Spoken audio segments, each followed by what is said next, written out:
Few people in Effingham County continue to clean up after strong winds damaged several houses. WSAV News 3's McKenna Cieslak has more on what neighbors are calling a sleepless night. I'm here at Riley Court and Wood Duck Way in a residential neighborhood in Springfield, Georgia, where about 20 or so homes have seen the impacts and felt the impacts of Tropical Storm Elsa. I'm going to take a step out of the frame so you can take a look at what we're looking at, which includes trees that have been completely uprooted from people's yards. We've got a group of neighbors out here working to pick up some of the debris that's been left in the streets. The storm started at about 5 p.m. last night when residents say they heard and felt the impact. I was downstairs, she was upstairs. I just heard the wind really start going. I yelled for her to come down. Yeah, I was already on my way downstairs because the house was shaking so bad. Yeah. My house, I have a thing of trimmer line still sitting on the hood of a car that didn't get moved, but it moves a boat and flips it over here. It's insane. Many residents woke up to their yards filled with debris and miscellaneous items thrown around from the storm. Missing siding from houses, torn down fences, and uprooted trees were also a common sight.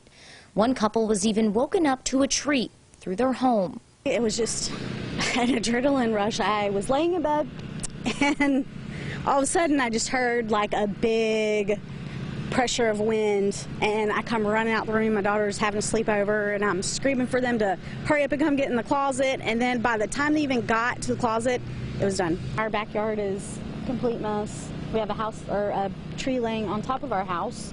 Yeah, it's pretty bad. Now, emergency management officials are still working to determine the cause of this damage, so make sure to stay with WSAV News 3 both on air and online as we bring you the absolute latest. Reporting in Effingham County, McKenna Cieslak, WSAV News 3 on your side. Meanwhile, there are reports of downed trees across roads throughout the hostess city overnight. Around 1 this morning, crews worked to remove a large tree that had fallen over the eastbound lanes of Johnny Mercer Boulevard on Whitmarsh Island in Savannah. It fell right outside of the gate of the Long Point neighborhood. It appeared a nearby car may have hit the tree. All lanes of Johnny Mercer were shut down while the removal was taking place. And not far from there, floodwaters covered both southbound lanes of Bryan Woods Way, also on Whitmarsh Island. These pictures were taken right outside of the Marsh Harbor neighborhood near the nature preserve. The water was several inches deep there, and Chatham County Police worked to keep drivers away from it. Our crew found floodwaters on several of the main roads all over the islands in the overnight hours.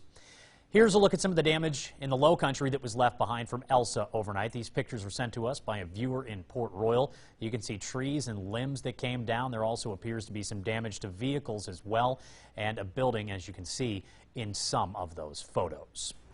A family in the Lowcountry was inside their home when Elsa's destruction hit their area. It happened early this morning around 12:30 on Myrtle Island Road in BLUFFTON.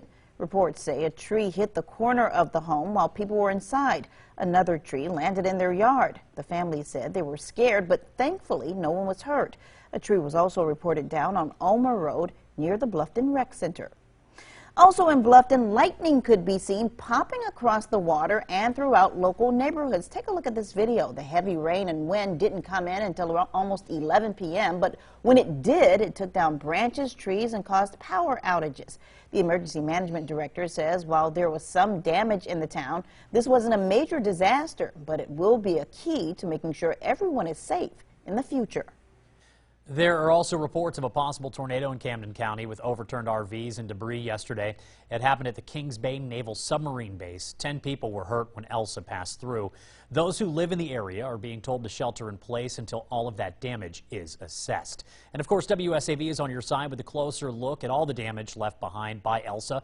You can visit WSAV.com/Hurricane Central for more.